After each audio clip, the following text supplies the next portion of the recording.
It's 4 o'clock. The top stories live on 7 News. A Qantas plane makes an emergency landing. What forced its return to Sydney? A woman allegedly thrown from a balcony. Neighbours recall the terrifying moment.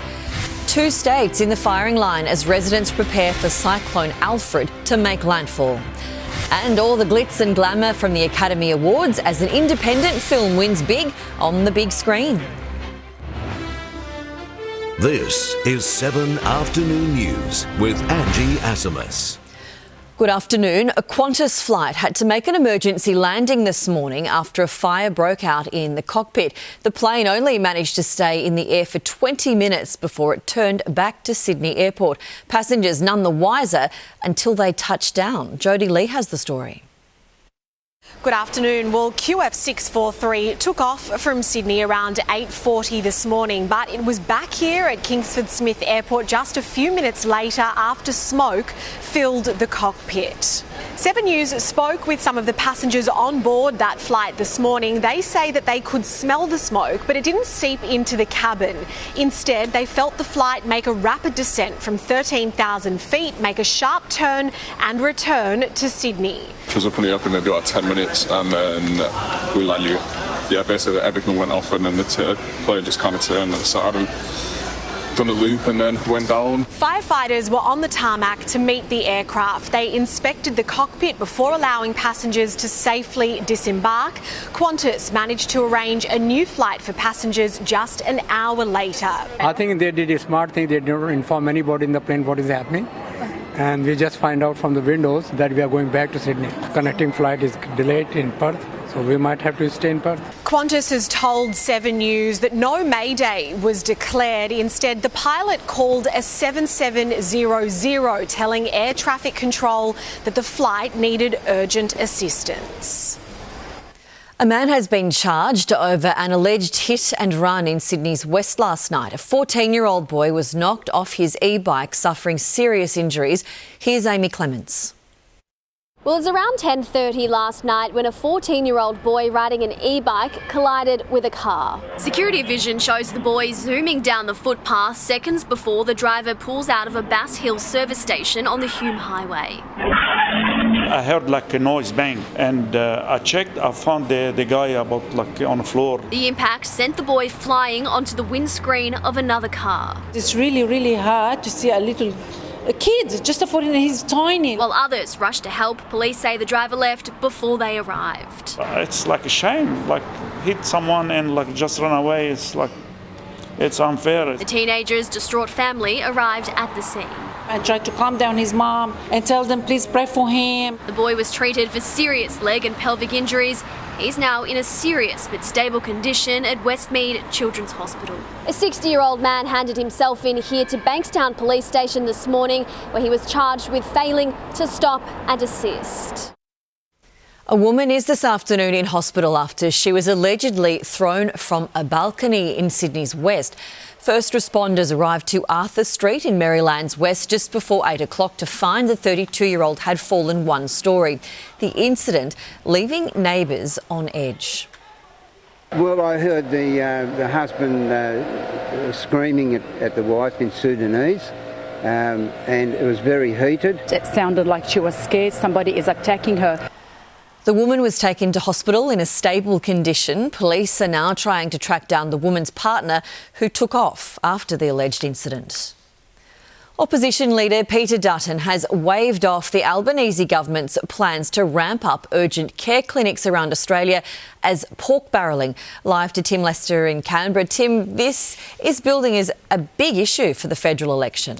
It is, Angie. Yes, many expect that by this time next week, Prime Minister Anthony Albanese will have called the 2025 federal election. Labor dearly wants Medicare and its plan for more doctors right at the centre of the campaign. And the coalition has already backed its $8.5 billion boost to Medicare and bulk billing. Today, Labor has been pushing its plan for urgent care clinics. More bulk billing, more doctors and more urgent care clinics. If elected, we will go to a network of 137 clinics. This will mean that 4 out of 5 Australians will live within 20 minutes drive of a Medicare urgent care clinic. There's no question that Labor's pork barrelling. At the moment, Australians are working harder than ever under this government. The price of food is up, the price of groceries is up, the price of gas and electricity is up, rents are up, mortgage repayments are up under this Prime Minister. And Tim, the opposition leader, also pushing national security issues. Yes, most definitely, Angie. Peter Dutton in particular wants to push the idea of another 28-jet squadron of the high-tech F-35 fighters. He's also saying plenty about that flotilla of Chinese warships now well into an apparent circumnavigation of Australia. They're now off the Western Australian coast. This 10 days after the warships did that live fire exercise that caused scores of commercial flights between Australia and New Zealand to have to divert. This Prime Minister had no idea about the presence. He didn't know what to do. He had to rely on the Virgin pilot. I just think the Prime Minister's demonstrated to Australians he's completely out of his depth. HMAS Stewart and HMAS Warramunga, as well as P8s, will continue to monitor what is going on. We'll continue to respond in an appropriate way.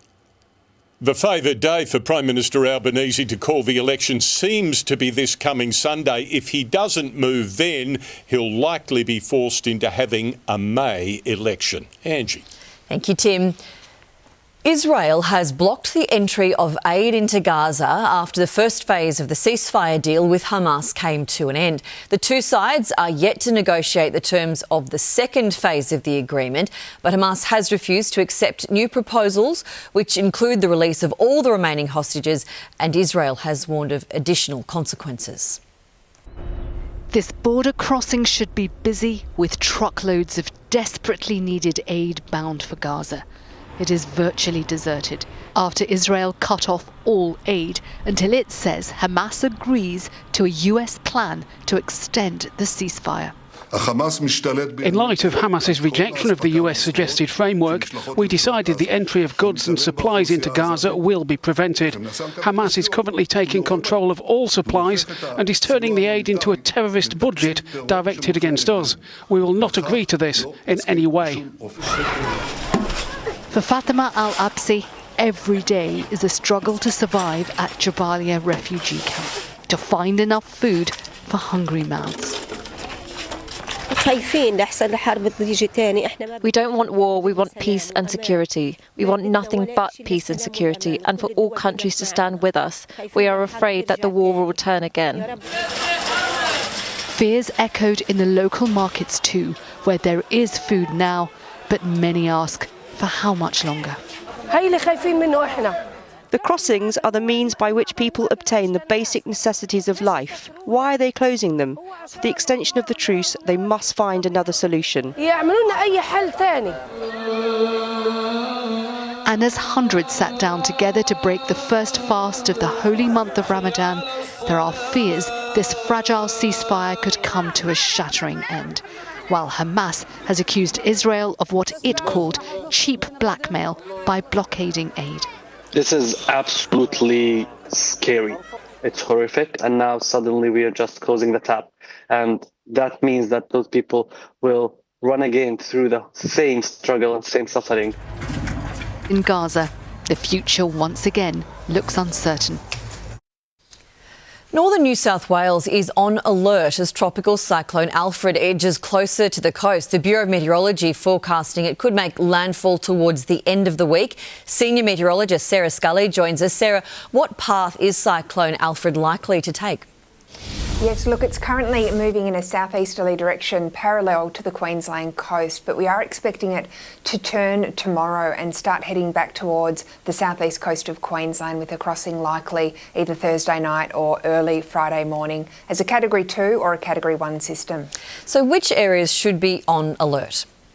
It was southeast Queensland and northeast New South Wales, in particular the Northern Rivers District. So we're expecting for the rain to start to build on Wednesday and Thursday and peaking on Friday and potentially even Saturday as well.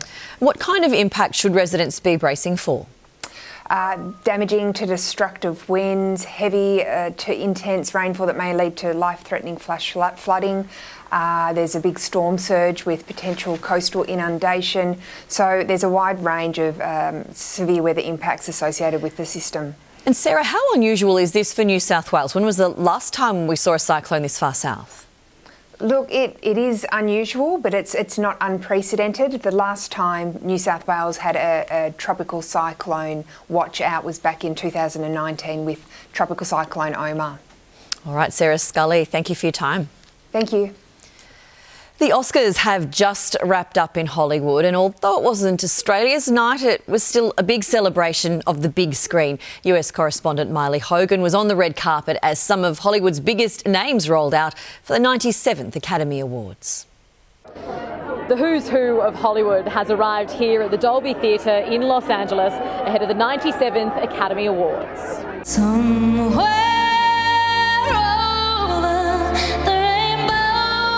Wicked stars Ariana Grande and Cynthia Erivo had the honour of opening the show.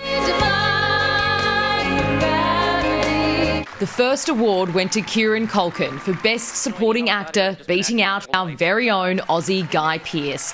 Before the show, he stopped by on the red carpet to chat about his chances. I sort of don't mind now. I'm just happy to be part of the group. Adam Elliott and Liz Carney also missed out for their film Memoir of a Snail, but still enjoyed the time. Well, but little Grace, she hasn't got any legs. We have prepared, only because you should be prepared. Sadly, it wasn't Australia's night. We missed out for cinematography and visual effects. Best Actor went to Adrian Brody for his starring role in The Brutalist. Thank you, God. Thank you. Best Actress, Mikey Madison from Anora. That film, Cleaning Up, taking home a total of 5 Academy Awards, including Best Picture. We made this movie for $6 million. If you're trying to make independent films, please keep doing it. We need more. This is proof. The Oscars is really the finale of award season, and now that the show is over, the winners are going to take those Oscars and go and celebrate. Still to come in Sydney's afternoon news on 7. Smashing milestone, an update on where the Sydney Metro West project is at. The latest location of the Chinese warships as they continue circling Australia. And one small step for a new lunar lander in the race to return humans to the moon. Big news breaks in every street, in every suburb, every day. 7 News has been sent this exclusive vision. When you see something Sydney needs to know about, share it with 7 News Sydney on email or text. 7 News Sydney, live at 6. You're watching 7's afternoon news. Here is a live look at Tamworth, where it's right now mostly sunny and 35 degrees. Sydney's popular metro trains are continuing their march across the city with a milestone moment in the construction of the new Western Line today. 80% of tunnelling's now complete, with borers reaching Clyde and now headed for Parramatta. Serena Andaloro has more. Well, tunnel borers are on the move, 24 metres underground here. More than 80% of the 24-kilometre twin Metro West tunnels are now complete.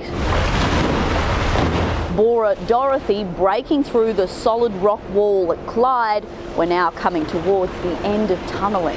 It's genuinely once-in-a-century infrastructure that will transform Sydney. This is such a game changer for Parramatta and Western Sydney. From here, the tunnel boring machines will work out towards Parramatta and Westmead. This morning there were crowded and reduced services on the up-and-running Metro line due to critical work needed for the Metro Southwest conversion. And I need to find an alternative route. Trains will take ages, Uber is expensive. We're told the Metro West project is still progressing to time frame, despite a vote over the future of the government's signature housing development at Rose Hill Racecourse being delayed until next month.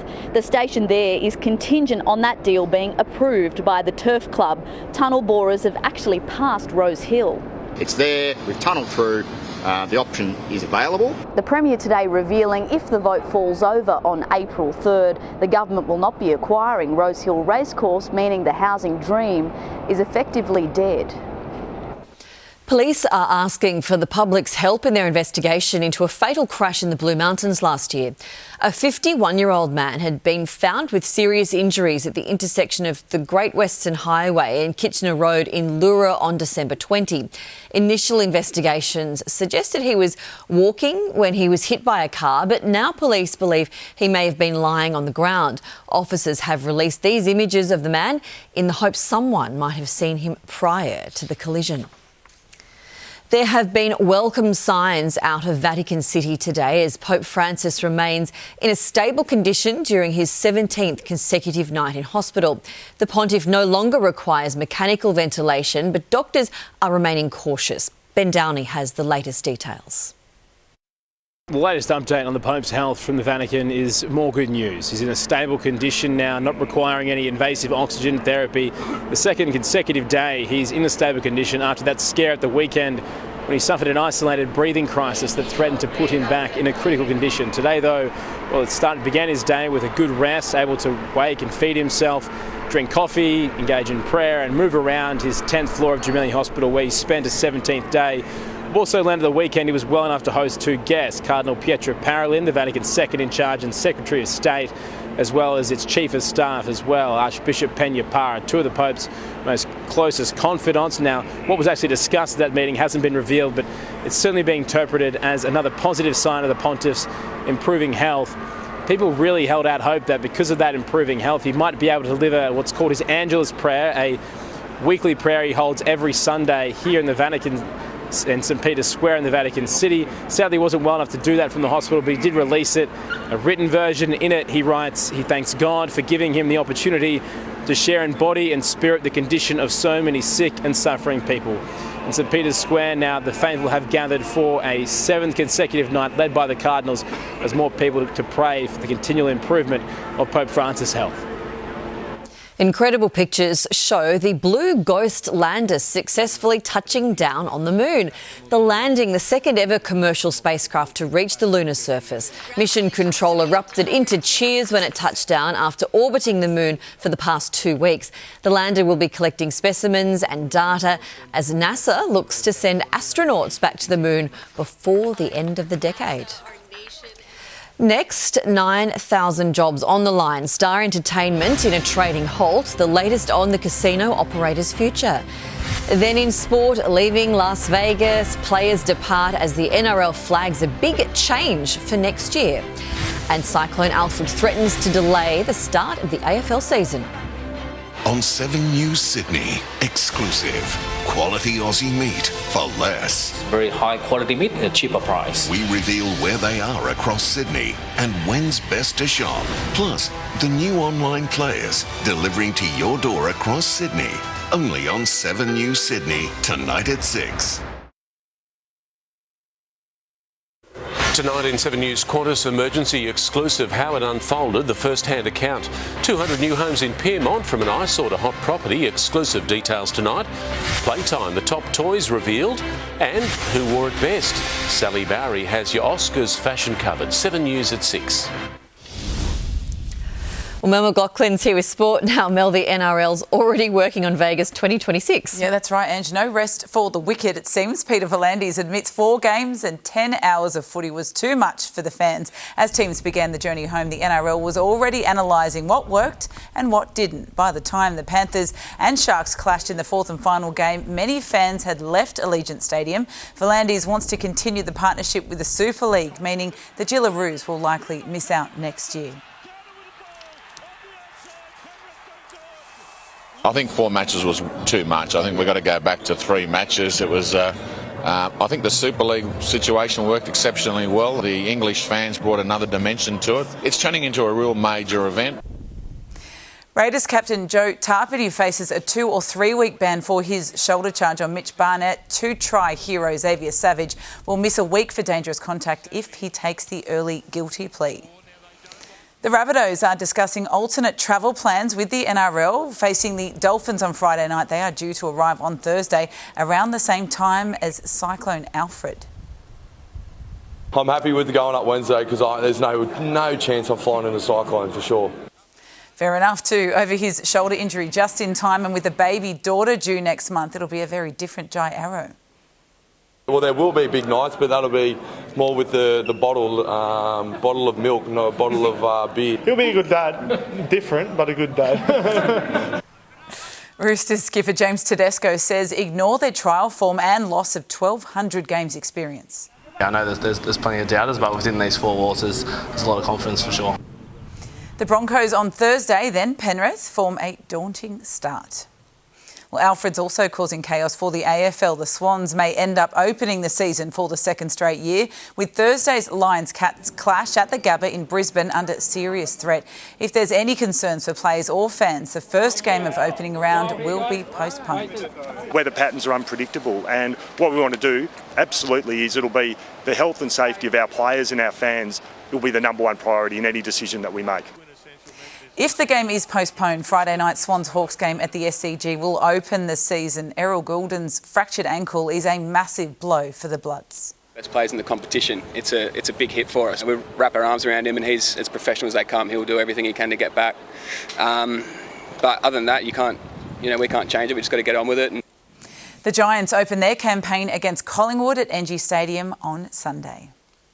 Cooper Connolly has replaced injured opener Matt Short in the Australian squad for the knockout stage of the Champions Trophy. 21-year-old Connolly's left arm spin could see him get the nod over Jake Fraser-McGurk for tomorrow night's semi-final against India in Dubai.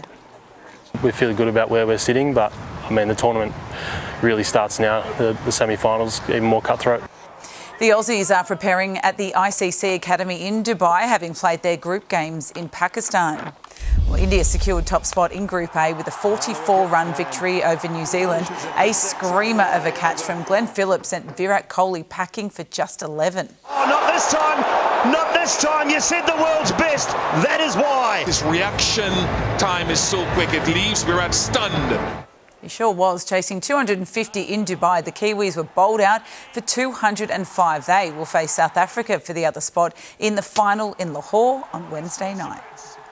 Western Sydney Wanderers are into the A-League's top four after a 4-1 hiding at Perth Glory at Combank Stadium. Down 1-0 early, Aidan Hammond replied with a first-half double for the Wanderers. Cutting onto the right, Aidan Hammond! What a strike! 21-year-old Aidan Hammond! The win lifts Western Sydney to fourth on the table and knocks Sydney FC out of the top six. Manchester United's nightmare season continues to unravel. United were eliminated by Fulham in the fifth round of the FA Cup, going down 4-2 in a penalty shootout. Zexi fails and Fulham celebrate at Old Trafford. Danny Welbeck scored late in extra time for Brighton to eliminate Newcastle United 2-1. Angie, I'm a United fan. You can't accuse me of bias. We still reported it. Of course not. Another terrible result. I'm sorry about that. Thank you. Well done for reporting on it. Ahead on Sydney's Afternoon News on 7, Star Entertainment's fiasco deepens, 9,000 jobs on the line. Neighbours relive the terrifying moment a woman is thrown from a balcony, and the breakthrough in ovarian cancer that could help deliver new treatments. Sunrise is going all out, splashing cash and a car. You could win a brand new Cherry Tiggo 7. This epic prize could be yours. Plus, the Cash Cow is giving away money every single day. Be watching to win. Answer in 3 rings. Start with Sunrise.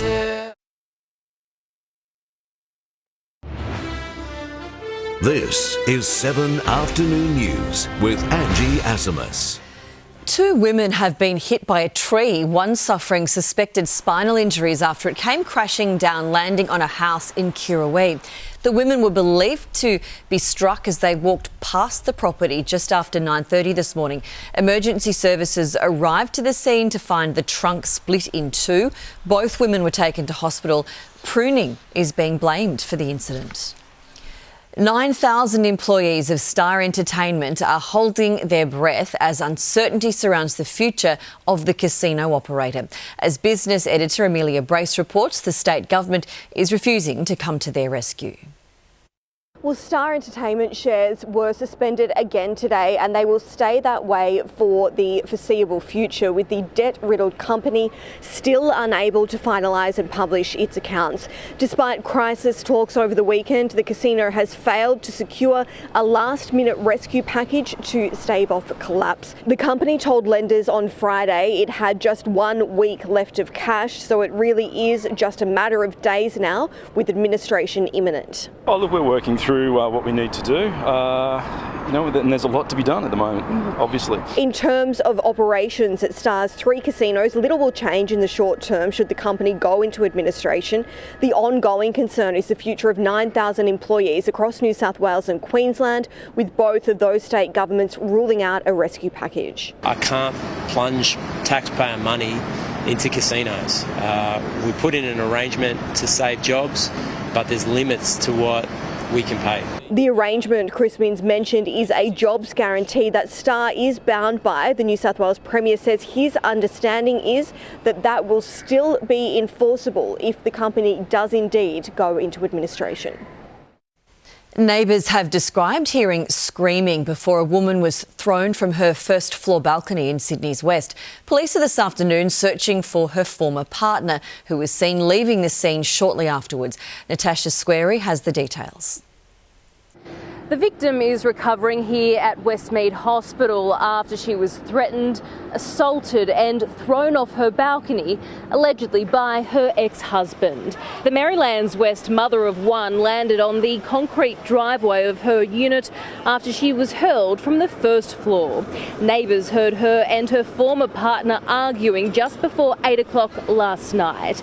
They say the man sounded aggressive and told the woman that he'd warned her. Then there was a huge bang.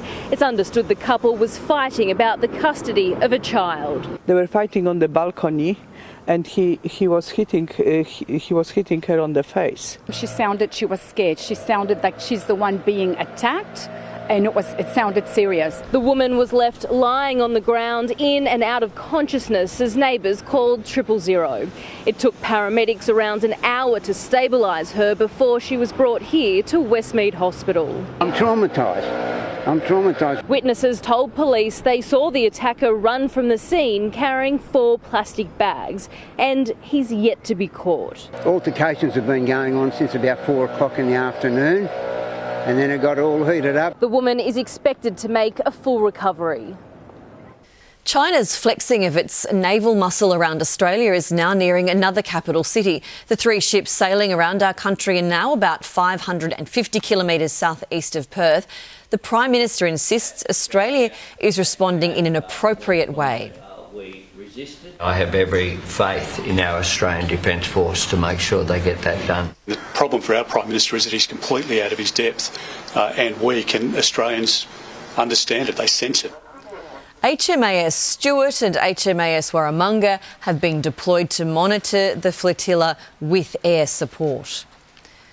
Volodymyr Zelensky has received a very warm welcome from leaders during his trip to the UK. The Ukrainian president met with King Charles and attended a summit hosted by UK Prime Minister Keir Starmer, who doubled down on his support. Joel Dry reports. It was a symbolic final meeting for Volodymyr Zelensky here in the UK, flying directly to Sandringham Estate in Norfolk, the King's private residence, for an audience with the monarch. They shook hands outside before retiring into the building, where they no doubt discussed the very dire situation that the president and his people find themselves in. King Charles, by convention, has to remain apolitical, but he's made no secret of the fact that he very much supports Ukrainian people and their plight. The politics of the day was done earlier in London when European leaders gathered at Lancaster House for peace talks with Zelensky, trying to find a way to get this process back on track. The UK Prime Minister, Sir Keir Starmer, saying he wants to meet with France primarily to try to find a way to end the fighting, and central to that peace deal would be a coalition of the willing, European boots on the ground as a peacekeeping force. He says now is the time to act. Our starting point must be to put Ukraine in the strongest possible position now, so that they can negotiate from a position of strength. and we are doubling down in our support. The Prime Minister also giving the caveat that all of this requires the support of the United States. And after that big blow-up in the Oval Office between Trump and Zelensky, getting both those presidents back to the negotiation table, no doubt a very difficult task. Australian scientists have uncovered the key to slowing down tumour progression in ovarian cancer patients. Researchers found leader cells suppress a woman's immune system, making it harder for treatments to be effective. For more on this, I'm joined by Dr. Marie Bolanczyk from the Hudson Institute of Medical Research. Marie, what exactly are leader cells? So the vast majority of women will respond really well to first-line treatments, but unfortunately within a really short time frame, they develop what's called chemo-resistant disease. We've identified a really small population of cells called leader cells, which are the ones that are causing the disease to come back, and these cells actually thrive in response to the therapies that we're giving the patients. So why are these cells described as backseat drivers of this disease?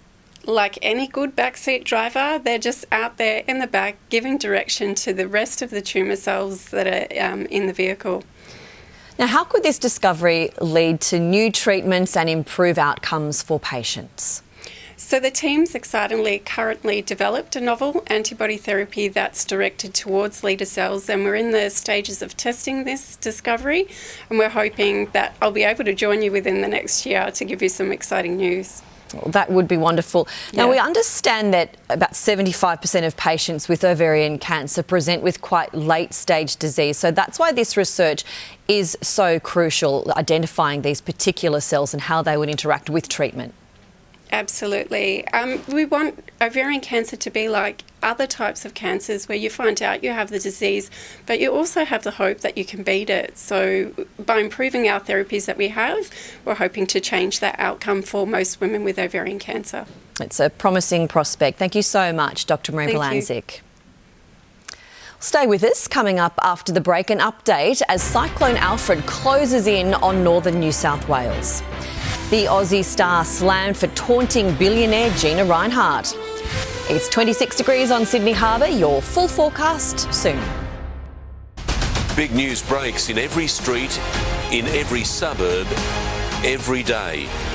7 News has been sent this exclusive vision. When you see something Sydney needs to know about, share it with 7 News Sydney on email or text. 7 News Sydney, live at 6. 7 News Sydney, exclusive. Quality Aussie meat for less. Very high quality meat at a cheaper price. We reveal where they are across Sydney and when's best to shop. Plus, the new online players delivering to your door across Sydney. Only on 7 News Sydney, tonight at 6. Residents in northern New South Wales are bracing for tropical cyclone Alfred to hit the coast at the end of the week. If it makes landfall, it will be the first time a cyclone has crossed into New South Wales since 1990. Jacqueline Robson has the latest on where it's tracking. Good afternoon. Well, a briefing has just been held with the State Disaster Coordination Team with Cyclone Alfred likely to make landfall on Thursday or Friday. Right now, it's sitting 450 kilometres off the coast of Queensland, northeast of Brisbane. Early tomorrow morning is when Cyclone Alfred will start barrelling towards the coast, expected to cross as a Category 2, likely between the Sunshine Coast and Brisbane. It's bringing gale force winds of more than 100 kilometres an hour and heavy rain. The immediate concern is the islands off the southeast coast. Residents are being told to leave if they need to, with ferry and barge services to stop, possibly within 24 hours. Destructive winds are due to arrive on Wednesday.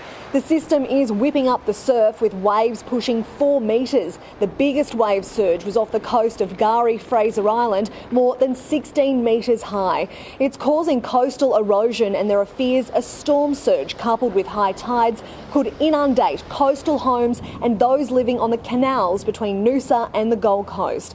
The Premier says generators being organised in the case of critical infrastructure and power being lost. David Crisafulli is urging residents to prepare their homes and stock up on perishable food and batteries in the lead-up.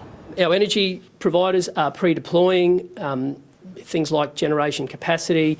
They're doing everything they can to look at those networks. Again, that is an important part of the process. The operations of government will, of course, continue. Cruise liners are being turned away from the port of Brisbane. Only one will dock to offload passengers this week. Freight is also being redirected as the system hones in. Airports remain open for now, while there is a strong chance schools will close later in the week. Residents are being told to stay up to date on the latest information. To finance now, and the Aussie share market has enjoyed a solid lift to start the new week and month. Here's James Tao from ING Bank with more. Good afternoon. It has been a far brighter start to March for investors, with the local share market bouncing back after sliding over 4% in February. Today, the ASX 200 added 73 points, or 0.9%, for its best day in over 3 weeks. Qantas added 5% and traded at a fresh record high, having rallied roughly 10% since its profit results were released last Thursday. Meanwhile, Star Entertainment has entered a trading halt, having failed to lodge its half-year results by close of business last Friday. The company said it is unlikely to lodge its profit results unless it can secure new funding to keep the company operating. And lastly, the Aussie dollar has firmed to buy 62.2 US cents on some better than expected Chinese manufacturing data. Sydney's 6 p.m. news is coming up with Angela Cox and Mark Ferguson. Ange, what's on the program? Hello, Angie. Plenty happening in 7 News tonight. More on that air scare for Qantas. Passengers touching down to flashing lights and sirens. We get their full account of what happened. And at 6, we can reveal audio from inside the cockpit the moment pilots knew they had to land and land quickly. A rescue at Kirrawee, 2 women trapped by a falling tree. They are now freed. How emergency crews pulled off that very delicate operation. The moment a teenage boy on an e-bike collides with a car at Bass Hill. It's what happens next that's landed the driver in trouble. We also have exclusive details on what could soon be Sydney's hottest property, the eyesore, about to become prime real estate. Also, how to slash the cost of your meat shop. Sydney outlets no one knows about offering big savings. We'll show you where they are. Have a look at this. One of our biggest stadiums turned into a racetrack. Find out why. And much more tonight, Angie. We will see you for Sydney 7 News at 6. See you soon. Thank you, Ange. Australian musician Peter Garrett has landed himself in hot water after taking a major dig at mining magnate Gina Rinehart. During his concert, the former politician also sledged gas giant Woodside and US President Donald Trump. Cassidy Moscone has the story. Good afternoon. Well, as his fans know, a Peter Garrett show isn't ever going to be just about the music. And on Friday night here at the Perth Festival, the Midnight Oil rocker and former federal MP did not hold back on preaching his own political views. In front of a huge crowd, the 72-year-old took aim at oil and gas giant Woodside, US President Donald Trump and West Australian mining magnate Gina Rinehart. But I do know that Gina was at the table with Trump, cheering him on. And people shy away from using coloured and emotional terms like fascistics or Nazis or whatever it might be, but that's what we're seeing. But it was his comments directed at the Hancock Prospecting and Roy Hill boss that's prompted a chorus of condemnation. The singer urging fans to pretend they're dancing on Gina Rinehart's grave. To couch his views in the way that he did, which was essentially about sowing hatred in our community, is not on. It's not on in any part of our community. And quite frankly, he needs to apologise. Perth Festival has come out saying it does not support censorship. Artistic expression is personal and views shared by artists are their own. A spokesperson for Gina Rinehart called Peter Garrett an attention-seeking activist who tried to trash Mrs Rinehart but ended up trashing himself. Peter Garrett's management told 7 News he has no further comment. They're the people who run towards danger, putting their lives on the line for others. And now, Fire and Rescue New South Wales needs your help, calling for new recruits to join their ranks. The applicants will undergo a rigorous selection process designed to analyse their problem-solving abilities, physical fitness, teamwork and communication skills. Applications are now open and will close in 2 weeks' time. Next in 7's afternoon news, we'll have your latest weather forecast. Good afternoon, Angie here in the Allcastle Homes traffic chopper. Now looking at your run on the M7 in Eastern Creek. A busy run in both directions at the roadwork zones. A heavier run for southbounders tracking towards Cecil Keels at Elizabeth Drive. That's following an earlier breakdown. Allcastle's Titan Duplex has 12 bedrooms, 6 baths from $999,995 on your land. Interested in subdivision? allcastlehomes.com.au. Tonight in 7 News, Qantas emergency exclusive, how it unfolded, the first-hand account. 200 new homes in Pyrmont from an eyesore to hot property. Exclusive details tonight. Playtime, the top toys revealed. And who wore it best? Sally Bowery has your Oscars fashion covered. 7 News at 6. Checking the New South Wales weather forecast now. We reached a top of 26 degrees today in Sydney. Little cooler than recent conditions thanks to cloud cover and southerly winds. Tops stayed in the mid-20s for most metro suburbs this afternoon. A cooler 20 for Katoomba. Not much rain as yet. The latest satellite image shows Tropical Cyclone Alfred sitting out to sea off Queensland. That system will turn back towards southeast Queensland from tomorrow. Northeastern New South Wales can also expect to feel the effects with severe coastal hazards, including abnormally high tides and hazardous surf, as well as rain. Around the nation, we will see showers impacting Brisbane tomorrow, top of 30, staying fine for the other capitals. Very warm in Adelaide and Melbourne with tops in the 30s. For Sydney tomorrow, 26 degrees with showers at times. And the showers really set in from their heaviest totals expected Saturday onwards with decent falls over several days. And unfortunately, that does include the weekend, which is looking very grey.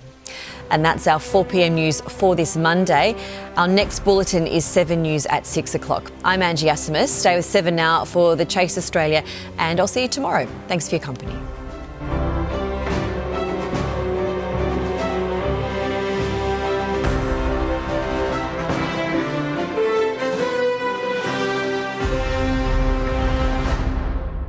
The 7 News app will give you the news you want every minute of every day, including breaking news alerts. Download the 7 News app now.